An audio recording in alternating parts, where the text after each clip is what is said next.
add this song to Spotify. And you get a notification that like this is claimed by someone. It would be amazing if people could hear us chit-chatting over top of this right now and we just don't know it.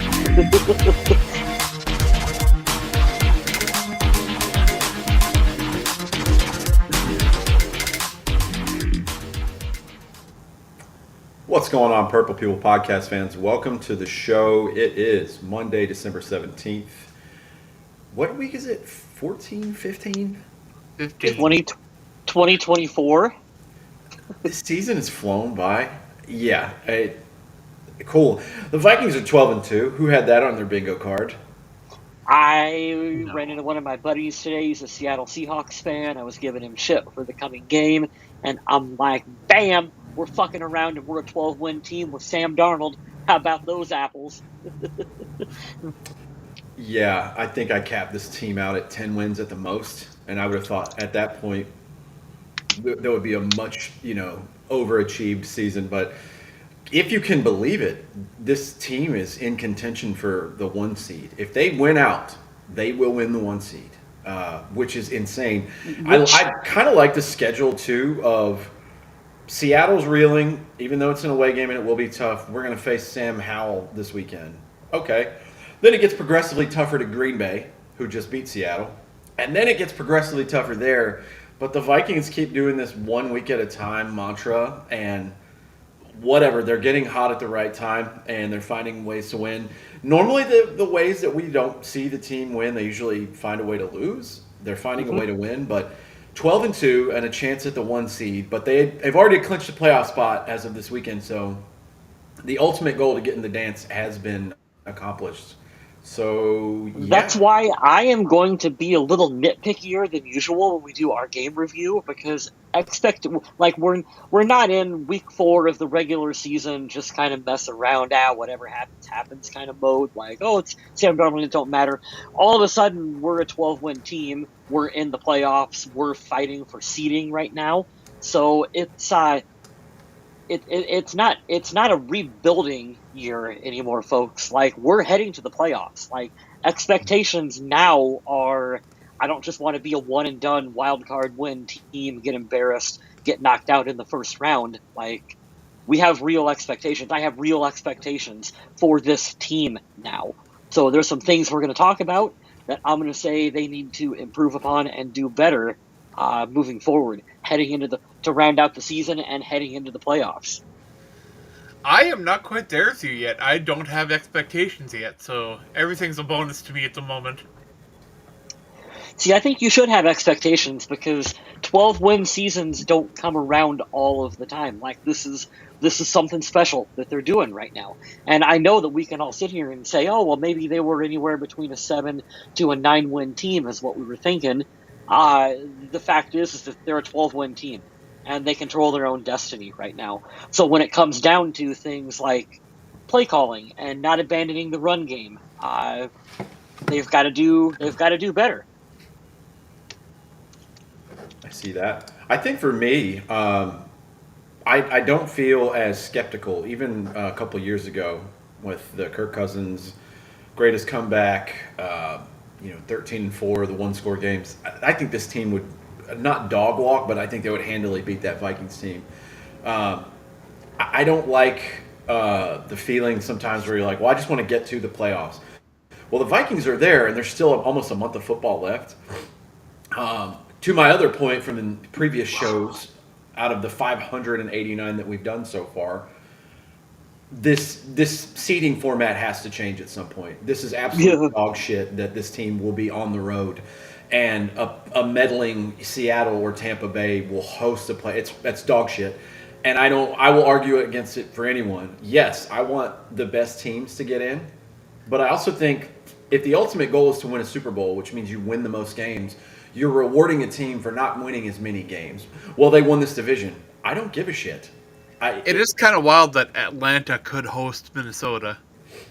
I mean, yeah. I fully support that. I'd rather play the Falcons than the Buccaneers, but it's... Oh, we would tromp the shit out of Kirk Cousins in the playoffs. Well, they would start Michael Penix this game, and then everything would fall apart at the seams for Minnesota. You know how it goes. But going back to my point is 12 wins. I see both of you guys' side of it. I feel differently about this team. I've seen Sam Darnold at the height of what he can do. I've seen the defense play as good as they can many different times. There are a couple series here and there where you're like, what are we doing? But the Yeah, standard of the team gets raised, and it really is a testament to Kevin O'Connell, Kwesi, and them picking out staff to do things the correct way. What I see going forward is it's very hard to maintain the bar that the Eagles, the Lions, the Chiefs, the Bills, teams like that have as far as building personnel and the culture, because those are winning teams every year. Especially Detroit doing such a fantastic job turning it around recently.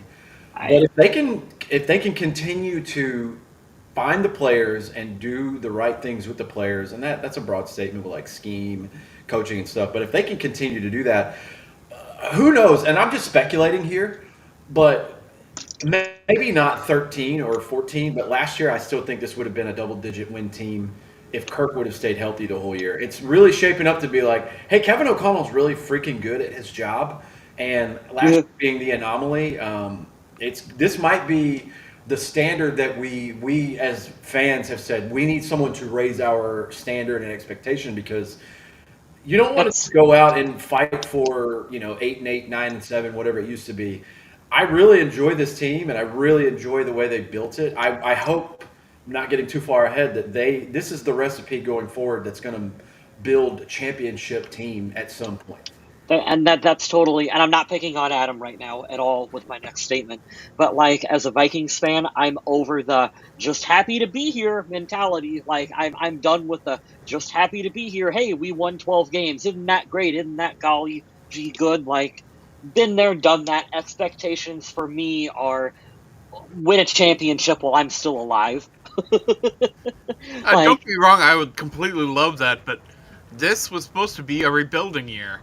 This right. year, I prepared myself. I came into this thinking, okay, Minnesota's making all these transitions. They're moving on from all these guys that were major contributors.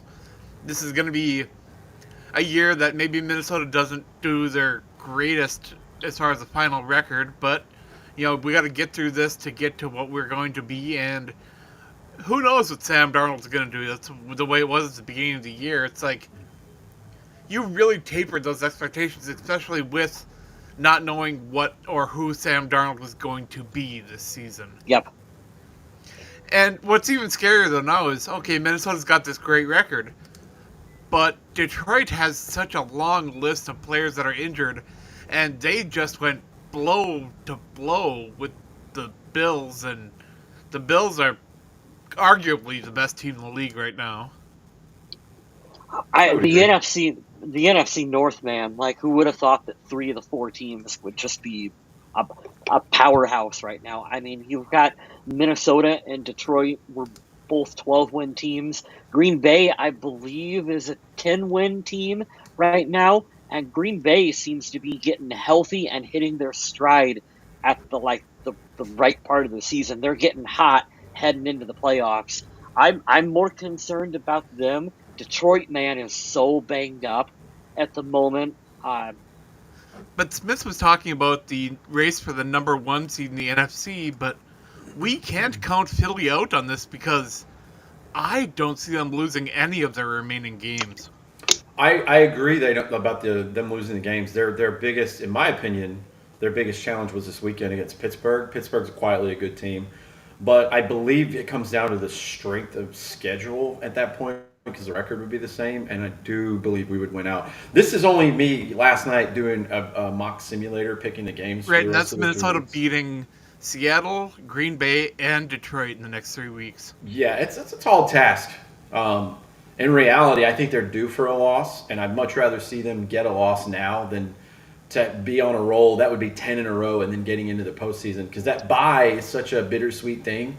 You want to get the momentum, but you also need the time for everyone to get healthy. Because Philly has Well, the Cowboys, the Giants, and someone else that isn't really a big threat, if I remember right. yeah, I'll look it up real quick. Because the schedule coming up is not something I think that favors Minnesota in this race. So I am kind of thinking that Minnesota might be kind of locked into that number 5 spot, traveling to the smallest win team that won their division. They are at the Commanders this Sunday, and then 2 home games. It's the rest of the NFC East. At the Commanders, home for the Cowboys, home for the Giants. So yeah, they've got a shoe in for a 15-win season. Outside of the Commanders this weekend, Commanders could upset them. They're still a good team, Yeah, but the commies ain't terrible.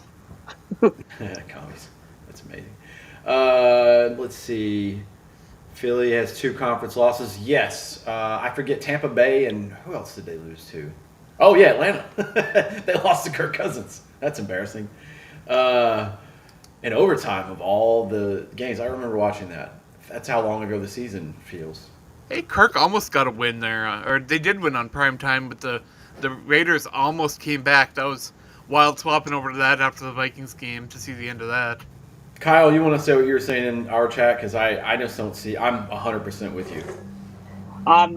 We were watching a Pat McAfee video, Dan Orlovsky breaking down some Kirk Cousins film, and he was just talking about how he kind of feels that Kirk has lost something, lost his confidence maybe right now. Something's got him shooken and off balance. And I was telling Smith that there's got to be. I know that it's a guaranteed contract, and there's probably a no trade clause in there as well too. But both sides are gonna have to figure something out. I He's got them. They're winning, but they're not probably winning the way you want to. They got the young quarterback ready to go. I think after this year, they've probably got to mutually part ways somehow. Somehow they got to figure that out, right? I think it comes down to what you think of Michael Penix. If he's shown enough to go forward, why not? Teams are less likely to just absolutely commit now. Look at Trey Lance as the biggest one recently. But if you can get out of that and you know the guy that's going to replace him is going to be fine, or you can scheme it up to where he's going to succeed. You could do the Russell Wilson thing where Denver just ate shit on that contract and said, "Hey, I'll go get a guy on the cheap," which is exactly what Atlanta would do. We'll eat the money for a year, and then I still have 3 more years of cheap quarterback contract to like build around.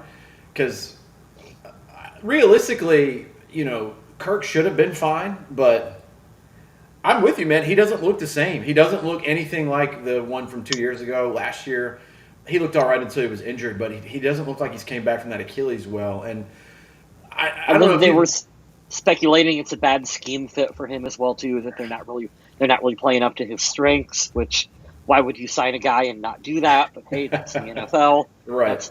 That's the Mike Zimmer. You're good at X, but you're going to run Y because Y is my system. Well, It's kind of funny though, 'cause like in the past 5 to 10 years, the league has changed so much. And in that time back then, if you used a top draft pick on a player or spent a lot of money to bring them in, they were playing. yes, correct. Absolutely. Yep. And that's not really the way it is anymore. Well, And that's an I interesting thing, Adam. It's the same thing I was saying a couple weeks ago. These kind of trends shape other trends, and I wonder how many other places are going to start doing the Baker Mayfield, Geno Smith, Sam Darnold thing, where they're going to cast a guy off because they drafted him, they didn't use him correctly, and it looked like shit. And it doesn't have to be a quarterback. And then he comes and has a career resurgence somewhere else because this has happened with other players, obviously for different reasons. But you think of Chris Carter, he revived his career in Minnesota. Um, Jared Allen was one too. Like he was fine in Kansas City, but he had that chance to kind of redo what he wanted to do here. I wonder if this is going to be a smaller portion, a niche window, but a new way forward to say, all right, we're going to take a flyer on a guy. Because I think every team, every season, takes a flyer on at least one player. But I wonder if it'll be more high profile on some of these busts. Questy just happens to be the dude that's like, oh, you're a former first round pick? We got a spot for come you. on, It's come going to on be in. cheap, but we'll take you. Yeah. And it's working. I heard some names yesterday that I forgot that they had signed. It was like, oh yeah, it's a former first round pick from Washington. I'm like, we did sign that guy. Holy shit, I forgot about that. Yeah.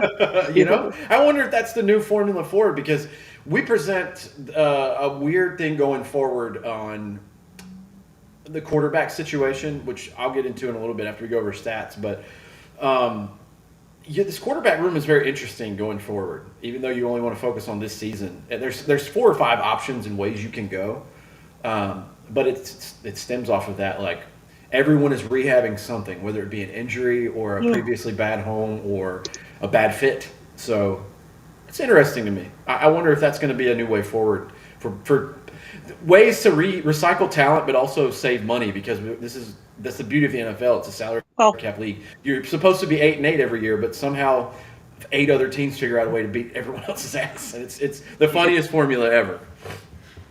partially what I think is doing it is teams have to be a little more thrifty with their spending. Like we know that the salary cap is going up and up and up, and that's like seems to be the trajectory that it's always going to go up. But you're also seeing teams are spending a lot of money now to guarantee contracts for certain positions. Quarterbacks in particular are getting huge sums of money. You look at the money that Justin Jefferson is making, huge sum of money. That's a big portion of your salary cap. All of a sudden, teams, the smart teams, the Minnesota Vikings of the world, you've got to be a little more thrifty, a little more willing to take an opportunity on maybe this guy didn't quite work out over there, but I can get him for cheap and I'll see if we can rehab him and take him in. And I do think that is part of it, Smith. It's like, well, former first round pick, maybe didn't work in the first destination, but he has the physical skill set and tools. If I can get him for cheap on a 1 year rental, let me see what I can do with it. It makes sense. And it doesn't even have to be a first round pick. I mean, look what Minnesota did this year. Jacksonville signed Jalen Redmond and brought him in over there, and they let him go after training camp. Yeah. And Minnesota signed him, and he's looking fantastic. Sure, he just went into concussion protocol in Minnesota, but I hope he can clear that in time for the game. And how did we trade a conditional pick to Jacksonville and get a left tackle that I'm like, dude, I'm not even worried about this guy. That's a solid left tackle. He could have been our starting left tackle all season. A conditional pick? I mean, he might be everybody's donkey for this game, but he's been Well, really solid since he came in, so yeah. I can't complain too much. It's yeah, I 100% agree with both of you. He could be the donkey for the game, but he's also like you don't get deals like that mid-season. And Yeah. it just has to be the perfect storm. And I think Jacksonville should have a fire sale and just figure it out. Like, hey, we gotta clean What- house. But yeah, it's crazy. How do you pay all that money? Sorry, but how do you pay all that money to Trevor Lawrence? And you're still shit. They're what, 4 wins this year? with a guy who won a Super Bowl within the last 5 years. How? Do you What I believe don't in? get is, okay, you're rebuilding, you rebuild again, and then you're stuck in another rebuild. It's like, it's a nonstop process. When does Yeah. the rebuilding stop? And now you're stuck in Constantly rebuilding. now you're stuck in a rebuild with the quarterback on a mega contract that, to be perfectly frank, I still don't know if I believe in Trevor Lawrence. I still don't know if he's a franchise guy. I know they paid him to be one. That don't mean he is. It's I true. don't get it. I don't get it. I think that's another byproduct of that salary cap just going crazy is guys like, Trevor Lawrence get a huge contract. Dak gets an amazing contract. Yeah. Daniel Jones gets a contract he didn't really earn either. So, I mean, this money's getting thrown around because it's there. And people are afraid to take that gamble and see what else is out there. And could the Giants have done better than Daniel Jones? I mean, they aren't currently, but Yes. we have to see. Because I don't know if I trust them to draft another quarterback or trade it for another quarterback or get things figured out. I don't know if I believe that. Well, I forget where I listened to today. I consume sports media today like a fiend, like a crack addict. I have snorted every video possible about this game because they're 12-2 and they've got a playoff berth now. And like, hey, everybody's talking about they could win the NFC North. They keep winning. Yeah. This is exactly the thing that Caleb Williams got shit upon by his peers in the media, where you remember there was talk about him saying, I won't come up to Chicago unless they have their ducks in a row. And they isn't Sanders doing that right now with the Giants? Correct. This is the same thing where it's like, hey, this is, and I feel I 100%, like I wasn't on the Caleb Williams train to start. I know his talent is there, but I saw a kid that was fucking broken last night, and it shows if you do not have a very, very good general manager and you don't have the chemistry with a coach, good luck, because you're just throwing dudes out on a field and you're kind of winging it. They had Brian Flores is who I mean right now, had Caleb Williams like absolutely lost by the time the second quarter came around. Like, Vikings defense had Caleb Williams just like absolutely, he had the yips. He didn't know who was coming or going, or he looked lost out on His the field. accuracy was out the window. And But He he was was, sad also to being watch. one of the slipperiest guys I've ever seen. It's yeah, sad to watch when, I'm a fan of football in general. I know talent when I see it. I've seen him. I see the potential that's there. But this is the kind of shit that Andrew Luck had to deal with, and I felt bad for him last night because yeah, this is why, like, you can call kids a diva now, and there's a shift between the NIL college era and what used to be. I think both sides have a point, and they are some percentage right. I don't think one is more right than the other. I think, much like everything in life, politics, religion, I think everyone has a point to be made, right? For this age, if you're that talented and you're that supremely better at what you do than everyone else in the world, you should be picky about where you go to be employed. And same thing for Dion. You can hate Dion, you can hate Shadur all you want, but him saying, "I'm not letting you go to a dog shit team," that's a good fucking dad right there. 'Cause it is, because imagine he goes to the Raiders or the Giants or somewhere terrible. It's just known for like purgatory. The Browns forever. You're like, well, why the fuck would I want to play there? They're going to be dog shit. I'm going to lose a lot, and then my career might be over. So Caleb Williams went into Chicago, and there were talks like, you remember when his dad and him were saying, well, I want a potential stake in the team. I thought that was a little fucking crazy, but I also see, like, if you can leverage, why would you not? And seeing, just because you have some star pieces doesn't mean your team is going to be well. And I heard this today, and I wish I could give you the source because I have consumed too much today. I'm overstimulated.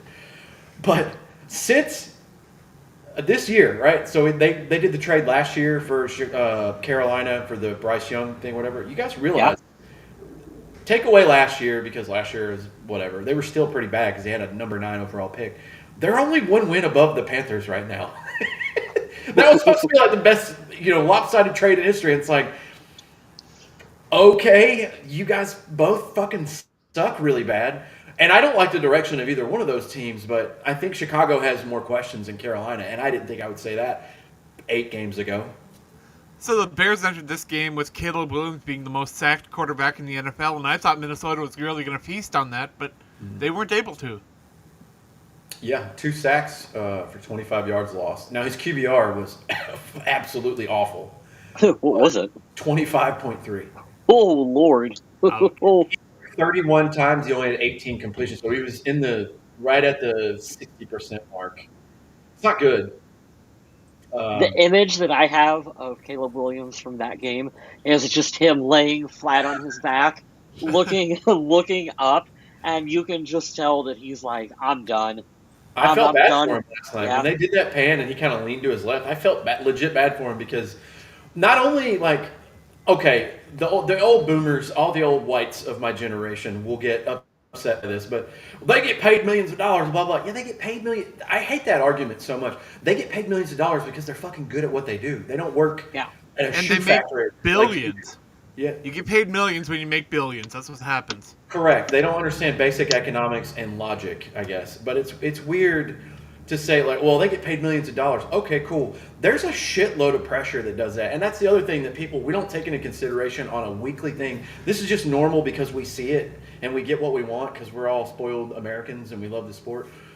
And, every time we watch this game, you have to realize how many millions of other people are watching. You don't think that he doesn't realize, holy shit, stepping out on the field, not only all these 70,000 screaming crazy people here trying to mess me up and get me out of my rhythm, you see all these cameras in your face and stuff. It's like there's a lot of pressure is my point here. There's a lot of pressure on him to get it right, and probably way more responsibility is on his shoulders already than there should be for a rookie quarterback. Do you And then ever, you think about, when you were scrolling on social media recently, did you see that video from the Bears tackle that got drafted that's like, he ain't getting touched? oh no. Have you seen that one? I remember him saying that now that you said, oh no. Or when I think Caleb said, hey, don't worry about punting because we're not going to punt a lot. Oh, that was bad too. Okay. All right. How'd that work yesterday for you when you didn't score until the The other one's third going around too. quarter? We're taking the NFC North and we're not giving it back. Oh, Yeah, I seen Lord. that one. Yeah. Those are. Poor Bears are just getting murdered on social media. Well, You talk a lot of shit. And by the way, let's get into game balls and donkeys here. My donkey goes to that dumbass Bears player that does the skull chant. Don't come into Minnesota doing the skull chant. I don't think any team that's done that so far has been victorious. Don't do that. That's super I was watching that disrespectful. game with my nephew. He's like, "You have 4 wins. You're down 10. You look terrible. Stop it." Don't do that. Yeah. Do you guys No, remember you're- how? you're time to do Do you that. remember how pissed off I used to get at Jerome Simpson for that exact same thing? When the Vikings would be a 4-win team on the season and they'd be getting blown out, and he'd get pass interference call and would stand up and be celebrating like, "Shut up, dude!" Like, My favorite that you made me think of just now, Kyle, back when Seattle and Russell Wilson was there and that Legion of Boom dynasty that never was around, Seattle used to just beat the fuck out of Minnesota. They owned this team for like Yeah. 8 years. And I remember it was in Minnesota. I believe it was at TCF Stadium. I'm not sure. But Cordero Patterson ran one back. And we were getting beat like legitimately like 35-0. Ran one back and he's like celebrating because he did it. And I just looked at the TV. I was like, fuck off, dude. Fuck off. Like I'm super pumped for you because it was a cool like touchdown, but dude, it's like 35-7. We're getting the shit beat out of us. Please stop. I get it. That's funny. Yeah, don't mock the skull chant. And first of all, I wish that didn't bother me as much as it does, but I do get sweet revenge when you get dog walk. 30-12 is bad, but when it's 20-3 in the third quarter, they got a garbage time touchdown. They got a touchdown call back. We got to talk about this game.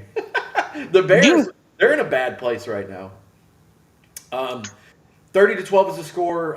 Minnesota pretty much owned this game. Like I said, there was a garbage time touchdown. Realistically, it should have been about 30-9 or 30-6. I didn't like this game for the Vikings because there was more penalties than they usually have. There was a lot of sloppy play, which I didn't enjoy. Yeah. But overall, I mean, the defense was the bell of the ball this game. Caleb Williams was frustrated. Like Adam said, the sacks weren't there, but he was very flummoxed. And if you can pressure just about any quarterback and get him off rhythm, which is what this team kind of like challenges itself to do defensively every week, it makes it very hard for them, which I thoroughly enjoy. Didn't like the run stuffing yesterday. 113 yards from Chicago on the ground. I think they said they hadn't had a more than 70 yards the whole year, and they got 79 for DeAndre Swift alone. But that's going to happen. Teams are going to try to expose them apart. Going to be the Achilles heel of this Vikings team in the playoffs, I think, is we're going to get absolutely gouged by a team who's going to run the ball on us, and we're not going to be able to stop it. That's why Philly's so scary. Oh, yeah, absolutely. Anytime soon. That's why if you win the 1 seed, I'd much rather Philly come to Minnesota. Going there, number one will give me PTSD from 2017, but I don't like it. They're very good, and they roll it. Overall, as far as double wide receiver and tight end, I think the Vikings win that one because Addison, Jefferson, and Hawkinson are better. But the three-headed monster of 2 wideouts and back, I don't think there's a better three-headed monster in the league than what Philly has. We were talking about ways that the NFL is kind of changing earlier in the show, and that's one of the ways that, I think that it's heading back towards. You're seeing the teams who dumped running backs suck. I'm talking about like the Giants getting rid of Saquon Barkley, and look how good he's looking right now on other teams. I do think that the league is going to trend back towards, hey, we need to invest in the running game. And when you see teams do that, you know what else you're going to see? Oh, we need to invest more in the big boys in the middle of the defense. Your Kevin and Pat Williams to stop the run game. And I think you'll see a shift a little bit more towards back your traditional linebacker role. There's a lot of hybrid guys out there, and you might see more of your Chad Greenways back out there on the field again, too. I don't remember which show I was watching, but there was an analyst who was saying these days in the NFL, to be a quarterback and get any chance you want, all you have to have is one decent season. And you'll get an opportunity somewhere. Yep. But if you're a running back or another position, you have to have multiple years of good play to get anything anywhere. Yeah. And you know what? The more I thought about it, he's right. Very true. There is more value at the quarterback position, but it does suck because you see guys like Saquon Barkley who clearly he's like the most talented dude on the field, at least on that side of the ball. But they, by default, will invest in a guy like Daniel Jones instead because he's just sitting in the seat of the most important player rather than clearly this dude is the most talented. You can build around him. To Kyle's point, I've said this now, and I'm glad that I'm ahead of it, and I hope that I'm proven right. Like you mentioned earlier, Kyle, about Trevor Lawrence and the Tuas of the world. It's not that I don't think they shouldn't get paid. It's just I don't think they should get paid what the amount that they're getting paid, and I think that's really going to bite teams in the ass. And it's going to keep happening until the league starts to back off of it slightly. And all it has to do is calm itself down by 10 to 15% cap wise. You don't have to pay Dak Prescott $60 million. You don't have to. I know the Cowboys think that they have to, but you don't because I guarantee you Dak going to any other team will only produce the same results as he did in Dallas or worse. He's not going to, like, what team out there has the money to pay Dak that kind of, it's not going to be a good team because they probably already have a quarterback. If you can pay the guys just, not, I won't say what the tag would be. You're going to pay above the tag, but you don't have to, we got to stop doing this. Well, I got $1 million more than this guy. No, you don't, because what's going to happen is you're going to wind up just like Cincinnati, and Cincinnati hasn't even paid Jamar Chase yet. You're going to spend a quarter of your cap or a third on 2 players, and you're going to be absolutely fucked when it comes to your depth. You're not going to be able to invest any money in protecting those players or going after players like them defensively on the other side, and it's a dumb formula to have. I understand you want to find your quarterback of the future, but you don't have to go into the red and overpay for them. Give them something and reshape it. Like Cousins was ahead of the game for this. Give me guaranteed contract all day long that's like 80% of what the highest paid players are, but it's guaranteed. Dude, I would say, like for Sam Darnold, I'll just go into my rant. I think you either tag him or you give him a 2-year deal where it's like, all right, $42 million a year. It'll be right at what the tag is. It's a fair contract. It's not like middle finger money. Well, he's making middle finger money right now. Let's be honest. He's making $10 million and he's won 12 games. Yeah. He's going to get an offer from a couple of teams that are not as good as the Vikings. So I'll give you pretty decent money. I'll give you the Daniel Jones contract. We can get out of 2 years and only guarantee 2 of it. I'd give him that in a heartbeat. But it's only going to be at $43 million a year. I'm not paying you $55 million a year. I can't do that. Justin Jefferson makes 35. What do you want us to do, man? Like, I have never been a massive fan of paying quarterbacks based on potential. 100%. It's like, okay, Trevor Lawrence is good and everything, but he has the potential to win a Super Bowl in the future. Cool. But what does he do? How does he play? Is he the guy right now? You know what, to that point, Adam, this is a great reason why the franchise tag was invented too. This is a good way, or the 5th-year option even. You pick up the 5th-year option and you say, hey, look, I like you. This is my commitment to paying you this. Now, I understand with Jefferson, and he's on a trajectory to be in the Hall of Fame, you had to pay him a year earlier than using the 5th year. I understand.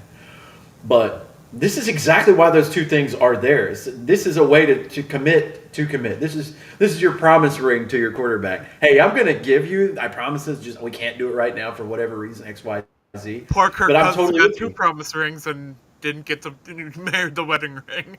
Dude, he has no room to complain with how much money he paid. None. And I don't want to bag on the guy because we shit on him pretty hard last week, but I don't ever want to hear him say, well, it's a long-term thing. Mother, you made $250 million. $250 million. I don't care who you are. For what you gave everyone, you didn't earn all of that. Not all of it. You weren't worth that much because the juice wasn't worth the squeeze on that. But I don't want to get into the shit. I want to keep it nice because he was very nice. Adam shared a video of everyone after that game coming up and saying that they missed him, they loved him, good luck. Very good person, but don't pay your quarterback Dak money. Don't do it. God, we're 30 minutes into this. Game balls and donkeys. Let's do it. All right, I'll let West go first because that'll dictate which one I pick. Okay. I like to go off script and do stupid things. So, game ball, I want to give a shout out to Minnesota Vikings fans in attendance at that game and for all season during the home games. You guys are rocking. You are loud. That stadium we have a true home field advantage. It's nice to see Vikings fans showing up and being that loud out there. It's making a difference when the other team is out there on offense as loud as what fans are. So that's it. You guys get my game ball this week. And I don't know if you scroll on TikTok or not, but boy, a lot of people went to that game and they were taking videos in the stands and having a ton of fun. So that Oh was yeah, I awesome to love it. see. Kyle, I gotta give you a piggyback on that. The fans were so good last night that I forgot about Troy Aikman and is it Joe Joe Joe Buck? Buck. Did they Yeah. comment last night, or was I just dreaming that? Oh no, it was Aikman and Buck. Yeah, I totally spaced out on that because I was just Did you hear so Adam? I thought of you, Adam. Did you hear Troy Aikman talking about how he couldn't throw a wet football? Oh yeah. I thought that was super funny and a weird Because tangent. they're using For that at the video where Sam Darnold held his pro day and it was raining, right? Yeah, that was correct. impressive. Yep. Yeah. My game ball, I'm going to go a little off script too because I could go with a lot of players that had really good, amazing performances. And this guy had a great game, but he was not mentioned as much as some of the others. And I do think that Josh Metellus is just a special character. I don't know what they do with him, where they line him up, what they plan for him in a game, but he's up for all of it. Like, literally, you can throw him in any position. They put up a graphic of all the positions he's played this season, That and was it's insane. all over the place. Yeah. He's the 3 or 4 years later Daniil Hunter contract that we were all like, we paid Josh Metellus, and then you see it like, oh no, first year of Brian Flores is like, no, I get it. We don't know as much as the coaches do. My bad. What Yeah, what Brian Flores position? arrived in Minnesota, and then he just was like, okay, let's get this guy an extension. Everybody's like, wow, that's a lot of money for that guy. And then we're like, oh, okay. About 5 games in, we were all like, holy shit, this dude's really good. Because I What think they position showed do you last play night. on defense? All Yes. of them. Yes, I play yes. I'm going to do a fan favorite here, and I'm going completely Chad off. Beebe. I'm going yes. Well, I'm glad you said that because my game ball is going to a former Viking that isn't even on the team anymore. Teddy motherfucking Bridgewater is I getting my love game it. ball because he won a state championship in the state of Florida as a head coach, and I thought that was the coolest thing I've ever seen. Long-haired Teddy looking like a mini Cam Newton out there with his like dreads and shit, and they beat the absolute dog shit out of every team His team that they was played. absolutely dominant. And you know what? He looked at the team or the video and said, he goes, defense wins championships. And then he walked away. I love it. I think out of 4 games in the playoffs, only one team scored any points at all. But I think the one team that scored only had 12 points. They absolutely dog walked everyone. And I love Teddy. I'm more critical of him than probably anyone else on this show. But I will never turn down the opportunity to relive what a fun story he was and the comeback. And I don't know that it's going to happen, but he did mention before, now that he's won a title, saying he's like, I want to do the comeback. So he might potentially try to come back and squeeze his way onto a roster somewhere. That's cool. But Teddy Bridgewater, bravo, dude. Super happy I to read really that. thought Kyle West was going to give his game ball to Justin Jefferson for the touchdown where he was saying, this is for Randy Moss. I thought Yeah, that was was gonna be it. awesome. That was a good moment. I do love how vocal the Vikings have been in support of that. They brought out Chris Carter and who was it else? Jake, Vanilla Ice. Vanilla Ice. But they were out there with the jersey, showing support, showing love for Randy Moss. That's I great guess to Adam see. Thielen also did the Randy Moss jersey thing, which is really cool. he did it He at did. the Carolina game, and I walked around. And I looked at it twice. I was like, "What is he doing?" Oh, okay, I I get wonder it. what Panthers fans think of that. Like, did they care? Did they? It's a Have you ever little. seen that old picture of him as a kid when he was going trick or treating as Randy Moss? Mhm. Yeah. Yep. That's Big fan of fantastic. that. He's there, but he wants to be here. And when he retires, he's gonna come back here. You can tell he's a Minnesota boy, and that's where his heart is. Yeah. I'd like to go on a mini rant about this because I saw it yesterday, and I just want to say I am being exaggerative. Spoiler alert: not me being in the world What? of hyperbole No. all the time. Uh, I don't like any of the jersey retiring things. I don't like it. I understand Randy Moss was a legend. I understand Alan Page, John Randall, all these guys. Think about players from other teams: Tom Brady, Lawrence Taylor, Reggie White. There's a finite number of numbers. We're not Yeah. going to put 3 numbers on a jersey because we retired. Don't retire jerseys. It's stupid. And you know what started this for me? Cam Newton. My God. That guy cries for attention so much. And if you bring the smoke, he always gets in his fucking feelings about it. He's saying something about he doesn't want anyone else wearing his number at Auburn. And it's like, brother, it's college. No, There's, I'm sort of with you, but there are some exceptions. Like, sure. I am more than okay with Corey Stringer's number being retired. Yeah. Yeah, I see it. I see it. I don't, and you obviously don't want that to be on every team and then multiple times, but just leave the numbers alone. That's why they make the Ring of Honor. Who gives a shit? Retiring a jersey, like, I can't understand. Even for Tom Brady, I wouldn't give a shit if Drake May wore 12 right after him. It's like, Drake May's not taking away any of your rings or your accomplishments, man. Yeah, If when I was a anything, it lot pays a tribute to that person, you know? when I was a lot younger, I used to pound the fist for, oh my God, you got to retire this number and that number and this number, and then You like can't give Irv Smith Jr. Randy Moss's number. yeah, and then you realize as you get older, at least as I got older, it's like who gives a shit?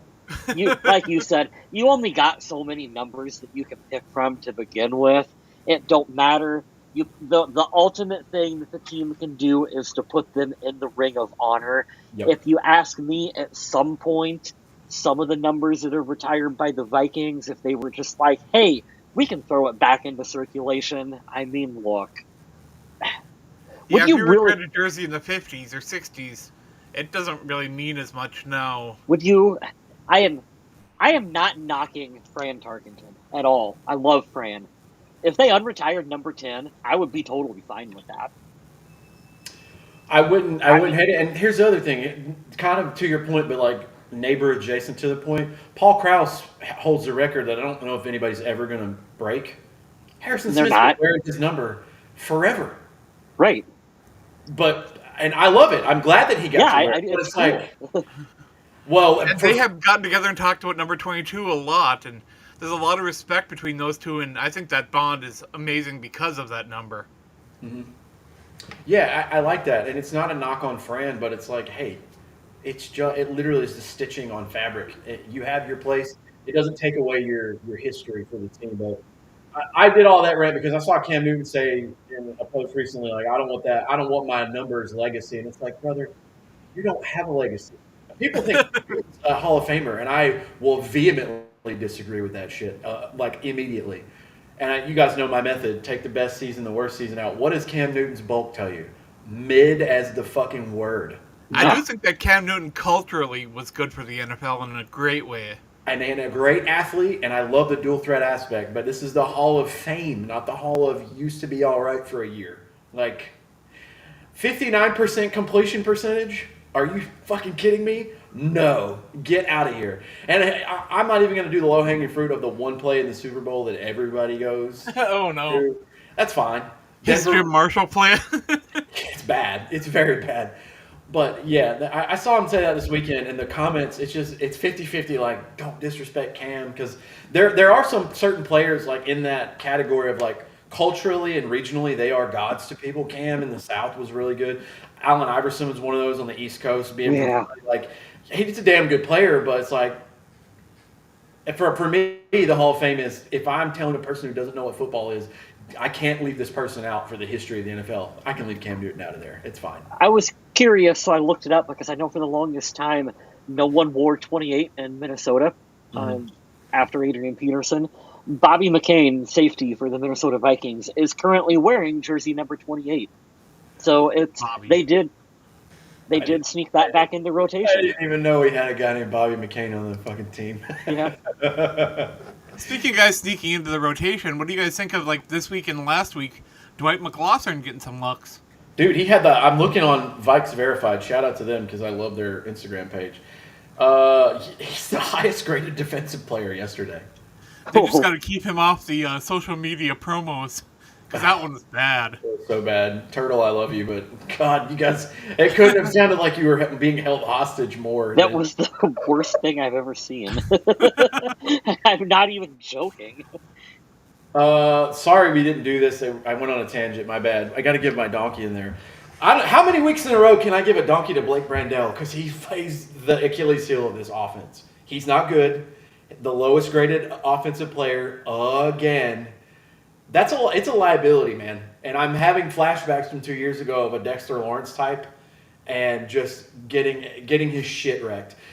Shout out to the players that had to come in yesterday for injury. I know Questenberry had to fill in for O'Neal, which Andrew talked about earlier, but Blake Brandell is not doing well and consistently not doing well. So I'm going to need you to have a renaissance for the rest of the year, sir. I need you to be the best version of yourself because I don't like it. And I was yelling at Sam yesterday. Sam was 24 of 40. He had a pick, but man, he was moving around. And this is the kind of defense that they're going to play every week in the playoffs. Chicago's defense is no bitch. Like, they're not. Man, I wanted to give it to Sam because he played pretty bad, but then I realized, oh no, he was kind of fighting for his life yesterday. So who can I look towards? Old Faithful. It's kind of weird because I was looking at some of the other articles around Fansite about that Vikings game, and apparently someone else that does all winners and losers for Fansite for the Vikings game, and they had Sam Darnold as a winner, and I didn't really see him as being a winner in this game. I thought he played okay, but I don't know if I'd say, he had a good performance. Yeah, I didn't think so. I speculating that there's got to be something wrong with his throwing hand at the moment. Yeah, the pinky. I don't know if that's been confirmed or what, but he's had some errant passes that usually he's been connecting on. I don't know. It's some of his decision making little and suspect they had Justin right now. Jefferson as a winner too, with 13 targets, 7 catches, that 1 touchdown that was dropped. Nice. I didn't think he had his best day by a large amount either. He really didn't. I wanted to talk about that dropped pass because the reaction in the stadium. Have you guys ever heard a reaction like that? I don't know if I've ever heard a stadium collectively gasp. Yeah. Like that. Like the expectations for him are so high. Mm-hmm. He dropped a pass. Hey, it happens. It happens to everyone. You couldn't believe it. Like you could the not air believe completely that. came out of the stadium at that one moment. That was insane. He did. He dropped the surefire touchdown pass, which I won't say he totally redeemed himself later because that catch. First of all, the throw from Darnold, Andrew mentioned, might be the best throw of the year. He knew he was going to get popped, and I get it. But yeah, he was a surefire touchdown, and everybody, to your point, Kyle, was like, "You don't do that. What is that?" And you heard the air. The air came out of the stadium, dude. That was crazy. Yeah. For my donkey, I am going to go with Kevin O'Connell for taking his Dan Campbell moment in this game to go for it on 4th down instead of kicking the field goal. Shout out to Dan Campbell, you jackass. Oh my God. Why would you start? They were only down, 10 to starting the fourth quarter. To start the fourth quarter, you kick an onside kick, and short of immediately returning it for a touchdown, the second worst thing happened where they returned it to like the 5, and then they scored on the next play.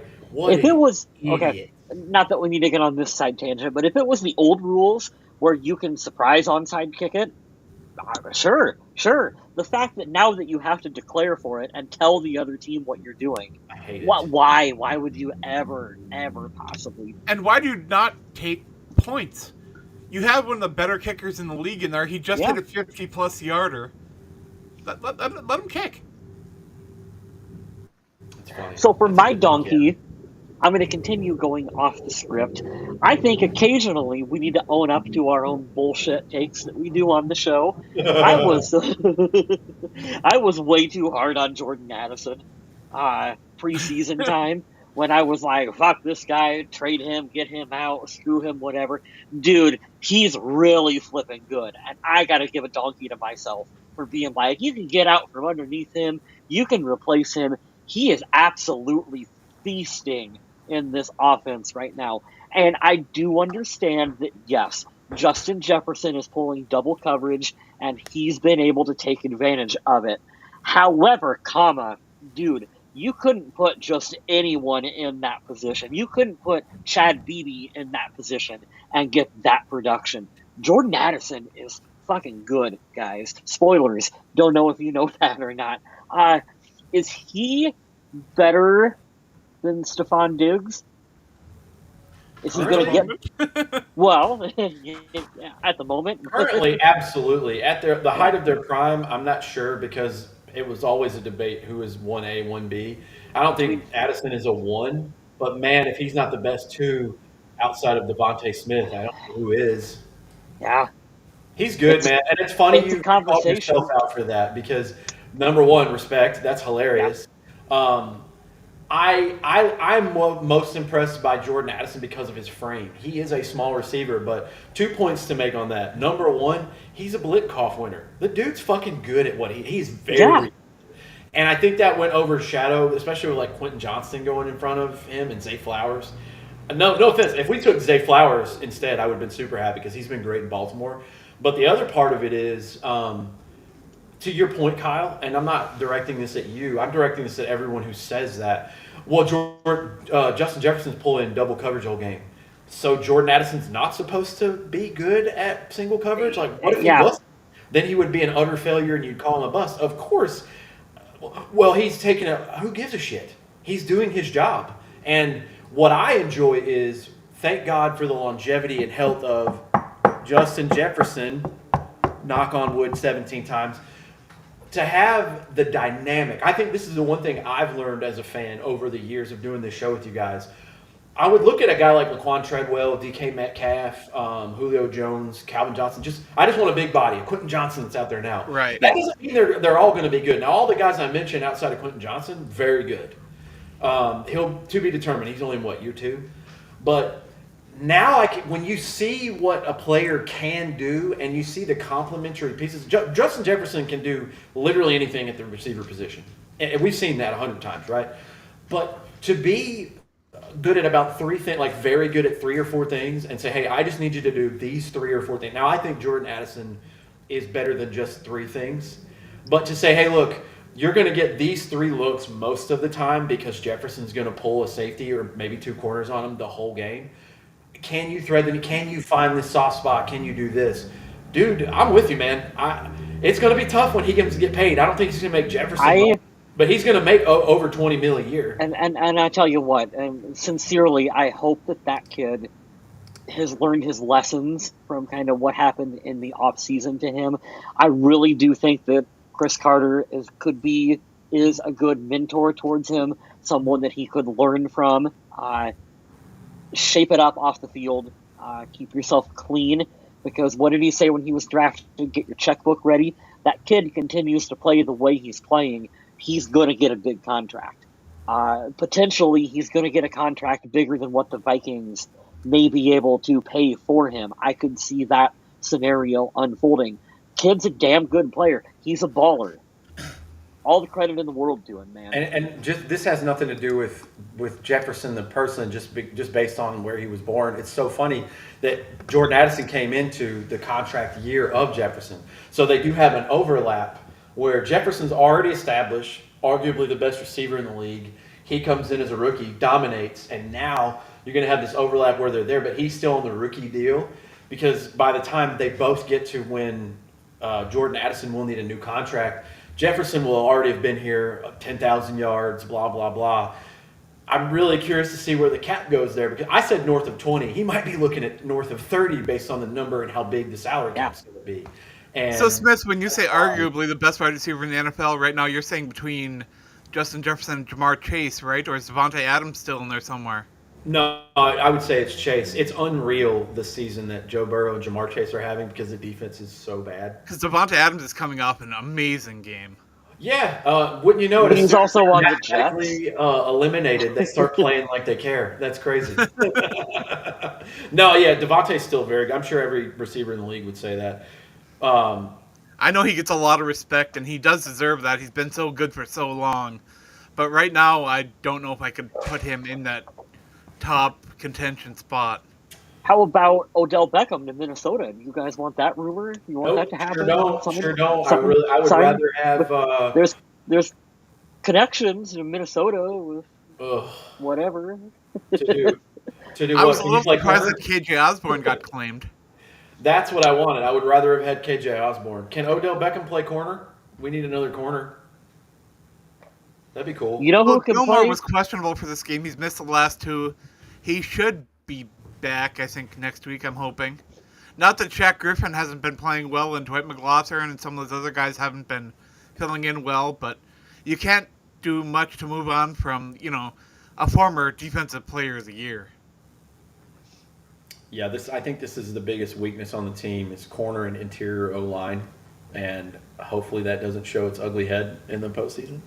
Well, Minnesota kind of I won't say patchworked, but they went and got some of the older guys, experienced veterans to play cornerback, and they aren't really having the guys underneath to grow and develop in place. And I'm not really seeing that at the moment. I thought Caleb Evans was going to be one of those guys, but that was not the case. Yeah, and guys like Byron Murphy and Cameron Bynum, they're going to be looking to get paid in the offseason. And it's going to be interesting now that the Vikings have a quarterback conundrum coming up. And Gilmore's a free agent, Byron Murphy, free agent. I mean, these guys, The secondary's going to be hurting. Harrison Smith likely retires. I think we've all kind of said that's probably going to be a thing. But we're looking a little too far past all this because we got playoffs to talk about. Playoffs? Yeah, with none of you guys picked Cam Robinson as your donkey because he had a really frustrating day. He did. There was a lot of penalties in this game. I didn't like that. Oh, I didn't see. I got a text last night from one of my friends. Shout out to Chris. He goes, I think your punter just died. Vikings punter gets popped on a blocked punt. I did not know there was a blocked punt last night, and I'm going to watch it now. Oh, yeah, he did it, and he did get popped. And it's funny because it came right after a play where Minnesota got called for running into the kicker. And then just because the ball goes off the defender's face on that blocked punt, he gets to absolutely wreck Ryan Wright. Yeah, I don't like that running into the kicker rule either. That was really annoying. It's weird penalties in this game, especially. God, I feel so bad for Chicago. I'm glad we beat them, but man, how do you have a touchdown and then you have it called back because your offensive lineman who's coming to play fullback is too stupid to not tell the referees, hey, I'm going to be a running back on this play. Like, it's not a normal thing you do. You probably should be like, I should probably go report myself. Doesn't even look at the referees. And it's like, that to me is part of that's on your interim head coach. Why are you doing that shit right now? Why? So I kind of want to talk about the narrative going around on social media being like, oh, these 2 Monday Night Football games are so terrible. Why are they having these awful, awful games? And I didn't think the lineup was that bad. Sure, nobody really wants to watch the Falcons and Raiders, but what can you really do? And let's be honest, almost anything would have been better than whatever that was that we watched on Thursday night. Well, I laugh because I'm looking at the whiteout part. I want to talk about the uniforms, but it's back to the point of like the Addison Jefferson thing, Adam. Where okay, well, one, why wouldn't you?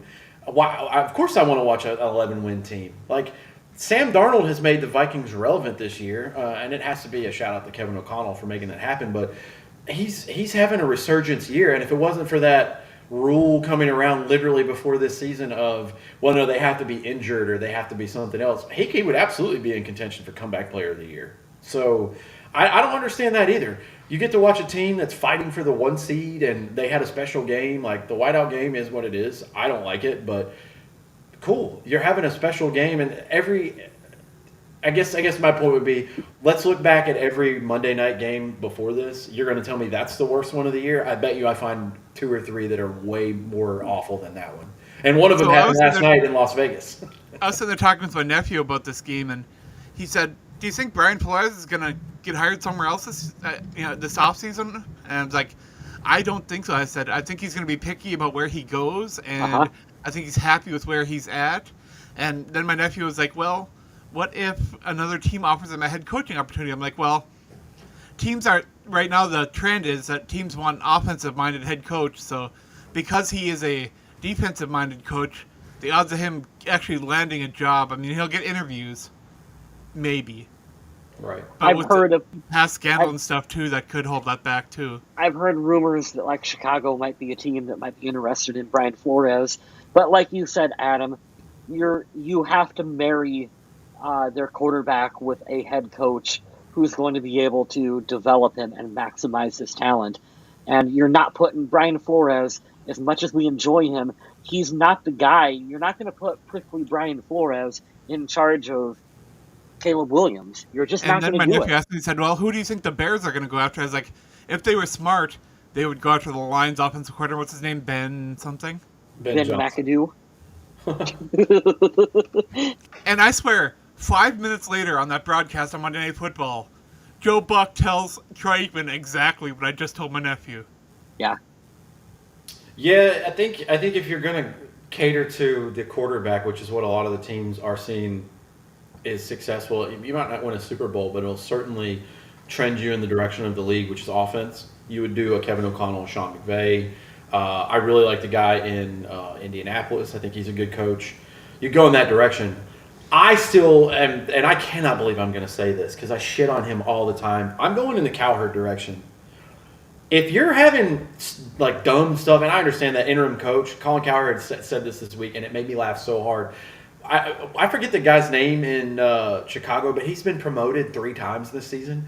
They said he's changed his parking spot so often in the last 2 months that he doesn't know where he's supposed to park, or HR doesn't know what they're supposed to pay him because his paperwork's not done yet. It's really funny the way he said it that way, but and this is such a cliche, like generic blanket statement, but you have to have somebody who comes in, and you see it with Kevin O'Connell. You've seen it in LA with Sean McVay, Andy Reid, Bill Belichick. They would never. You just see the floor of expectations. Who lives raised. next to a racetrack? Oh my god! Dude, I had to mute earlier. If you guys couldn't hear, Dude. For like 1 minute. Paul Walker outside your house out there. Good lord. But to the point is. The name that comes up, and I know it might not be popular because he's not an offensive dude, but Mike Zimmer. Mike Vrabel would be a name where he should have a head coaching job. And I don't really know why Atlanta didn't pick Bill Belichick over the guy they have now. And then they also drafted a quarterback after signing one for $100 million. But there's always 1 or 2 teams where you're like, I wonder why they did what they did. And evidently every year it's not going to work out because, like, what is it, 6 or 7 coaches get canned. But the point is, yeah, I like Ben Johnson. He turned it down because he wants to run it back with Detroit. I love that. He's an offensive guy. But I've seen Mike Vrabel take Ryan Tannehill to the AFC Championship game. Tennessee is not a rich franchise.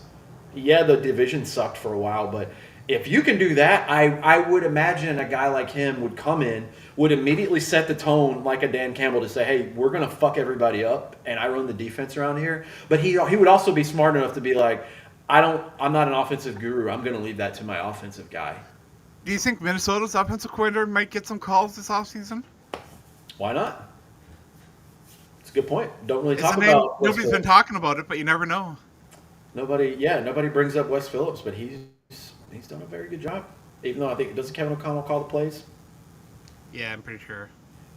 But I see, that's the thing I wish I could have insider access to. And if I had to sign an NDA and never talk about it on here, I would. But I want to know how you come up with plays and how it comes down to, like, well, what's your dynamic of your relationship? If he's the offensive coordinator, is he coming up with all the plays? Are you doing it collectively? Why do you call the plays and not the OC? Like, I want to know all these stupid, nerdy answers. But that's Can I guess? Can I guess how I think it works? I mean, if I had to imagine, during the week, I'm sure they sit down and it's the offensive coordinator's job to study their tendencies, come up with a series of plays that you think you're going to be able to maximize and play call. And on game day, you essentially hand those over to Kevin O'Connell. Hey, here's your list of 25 plays that we think are going to work well against the Chicago Bears. And then it's up to Kevin O'Connell on game day to use his play calling intuition for when to call them. That's kind of how I envision it working. You open up Madden and you copy down all the plays in the playbook. 4 verticals. I came up with 6 verticals yesterday. Yeah. Hell yeah. You thought we had a quadruple threat out there. Wait till we have 6 receivers and only 3 linemen. Let's do it. But while I'm talking about crazy stuff from social media, boy, there are a lot of Packer fans out there that are not happy about the bank vault and the salsa dancing that Aaron Jones did after his score. Oh, fuck off and cry. Who cares? Who cares? I don't care about Packer fans. Good Lord. They're just the stupid, weird kid who has to make everything about them. It's so weird. You guys is he didn't Lambo want- leaping in Minnesota? It's called the bank vault now. Sorry. Well, not only that, is you guys didn't want to keep Aaron Jones. So the moment that you wanted to go get Josh Jacobs and you discarded Aaron Jones, he should have been an afterthought. It's so weird. Packers always do. They say, "Oh, you got our rejects and our castaways." It's like, yeah, we'll take him. Thanks. He's having a great year. Appreciate that. For $1 million less than what you could have had to retain him. And he could have very easily gotten a game ball for this game. Yeah, it's weird. They gave one to Jerry Tillery even for a couple of splash plays because he was graded very, very bad yesterday. But they didn't give one to Aaron Jones, who had a very good day. He had 100 and some odd all-purpose yards. Got his 50th career rushing touchdown yesterday. So that was pretty cool. Yeah, even Cam Akers got in the end zone, right? I was so happy for him. It's funny, the Vikings scored 30 points, but they only had 3 touchdowns, and Sam only threw 1 and through the air. And I was like, man, I wonder how it's going to go. Is Aaron Jones going to get 2? Cam Akers got into the end zone yesterday with only 24 yards on 10 carries. That's a bad average. But I would like to trade for him again next season. How many more times can we trade for Cam Akers?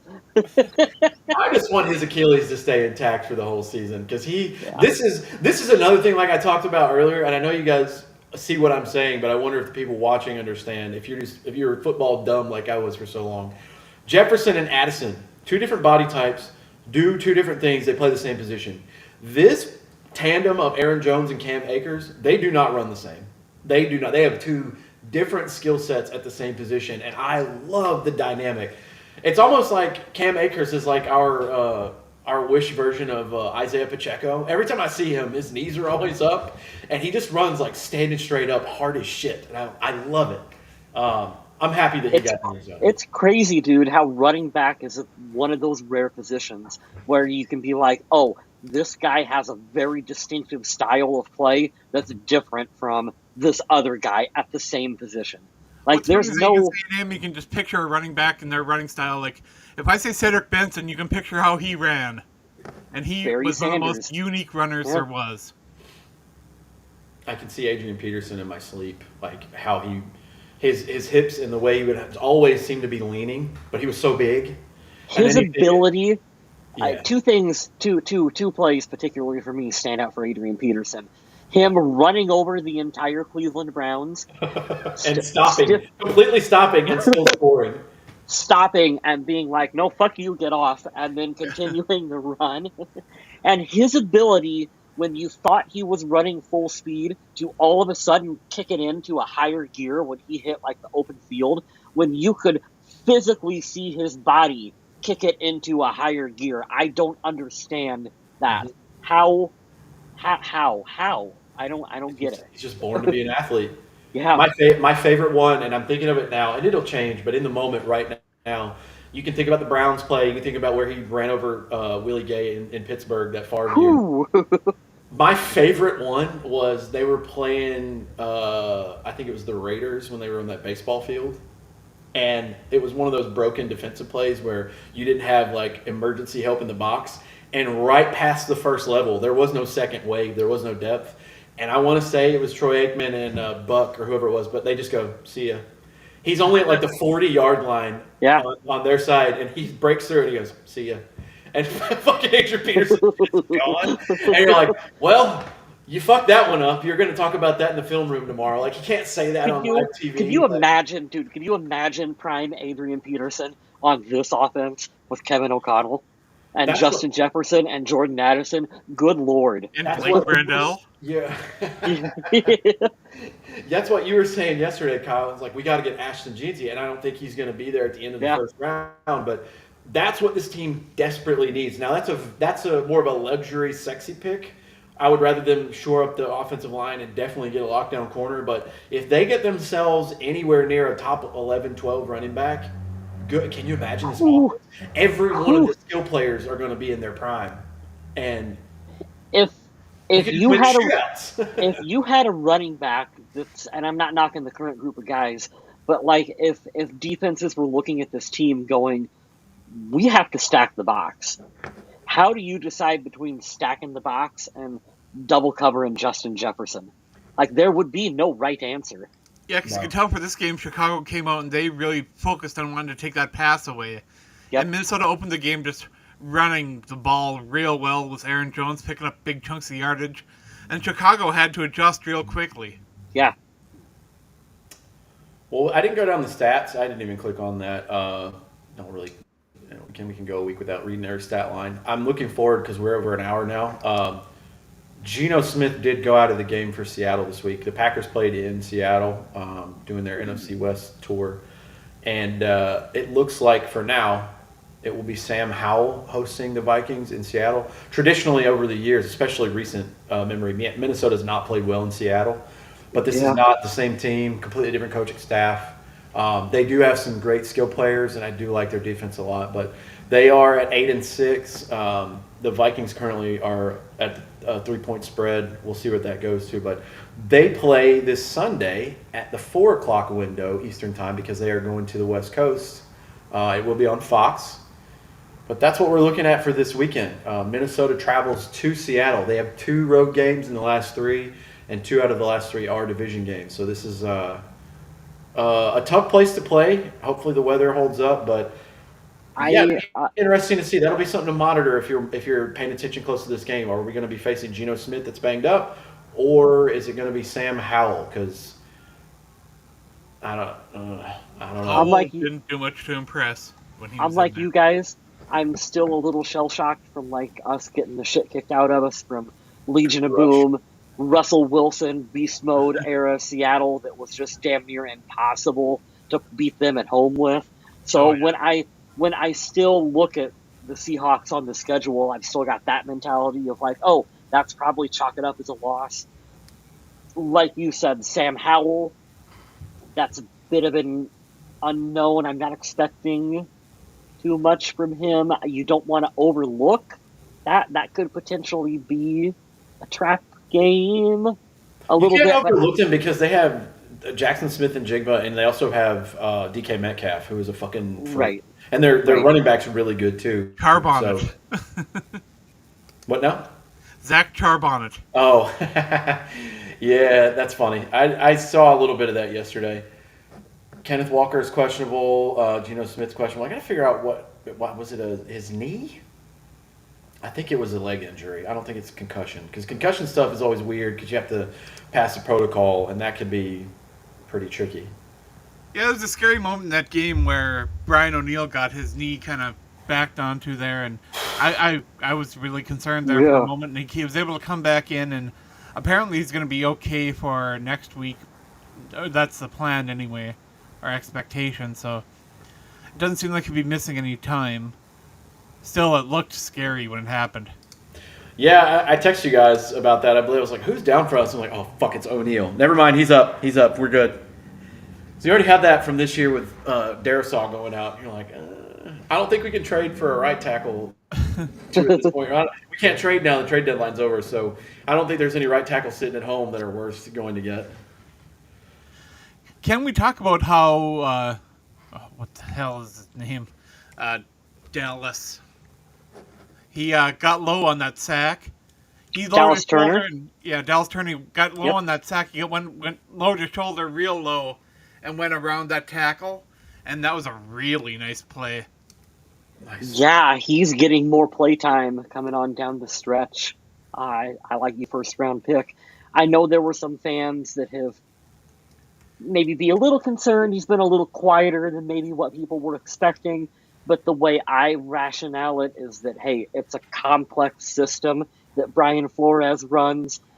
There's a lot of talent out there, on a lot of depth at that position for the Vikings right now.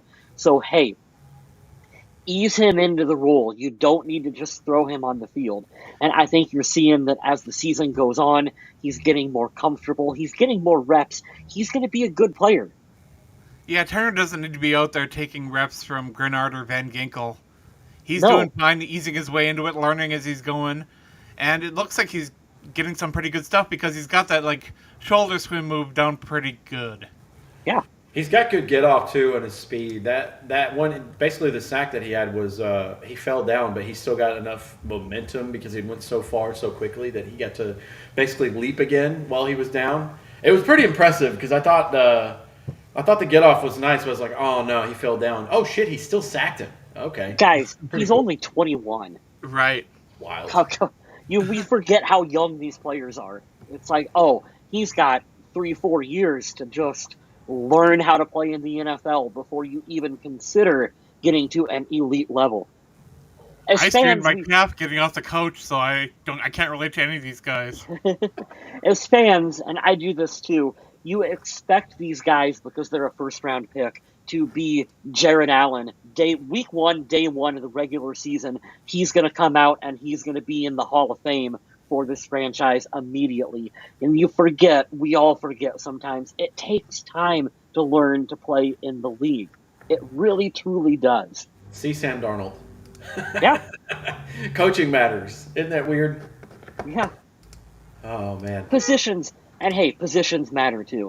None of them are easy, but certain positions are harder than others. And I feel like wide receiver might be a little easier to have success right away than like a defensive end would have in Exactly. the NFL. That's a good point. Well, what do you guys say? Pretty much wraps it up. The Vikings go to Seattle.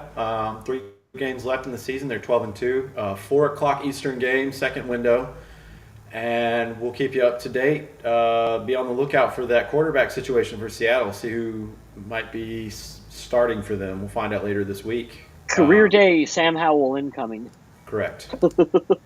Let's see. And congratulations to Queso at the Gamer Awards, which is why I'm wearing my hoodie. Nice. Yeah, David, I don't know if you tuned in earlier, but I gave my game ball to Teddy Two Gloves for winning a title down in Florida. Love that for him. Went off script for that.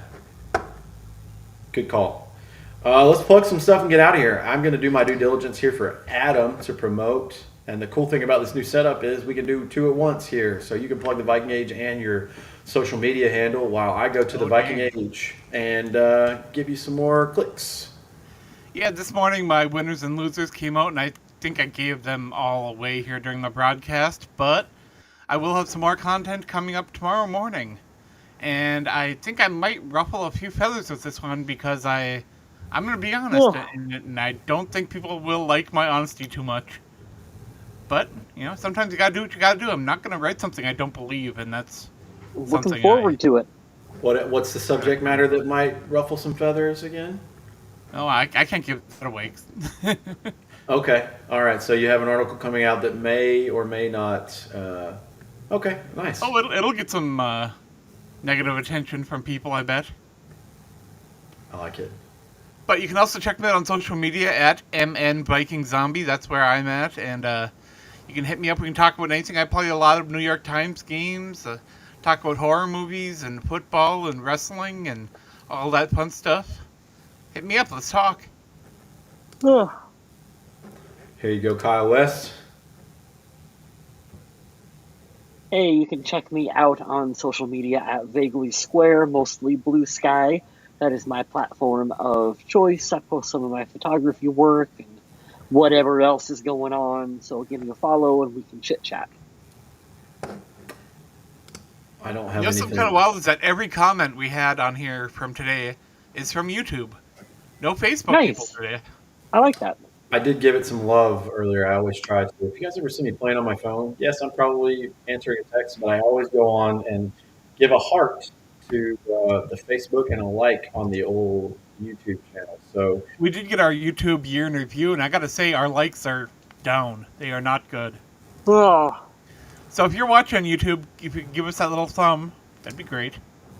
Yeah, we'll plug it at the end of the show. Like and subscribe. I'm trying out this new platform. I like it. It's a lot more affordable. Shout out to Charlotte and Andrew for helping out with that. I like this platform, but I still am working on a few of the kinks. I'd like to get a thumbnail preview. But we schedule this in advance. So if you like and subscribe on YouTube and you hit the notification bell, it'll let you know when we're going live as soon as I save it and schedule it. So typically, knock on wood, it may change depending on the holidays coming up. Typically, we do it the day after the game, so we try to keep it within that 24-hour range so it's fresh content for everyone. So, yeah. And as always, we do want to thank everyone who joined us in chat, everyone who listens, wherever you listen, because this podcast is everywhere. We're on YouTube podcasts, Google Podcasts, iTunes. We're all over the place. Wherever you listen to us, we appreciate it. If you give us a like and whatever else you do over there, that'd be fantastic. because we enjoy doing this and we enjoy having you here with us. And we'll do it again next week. And we'll talk about that game against the Seahawks and see how that goes. Hopefully we'll have another win to talk about. That would be pretty nice. But in the meantime, stay classy, Minnesota.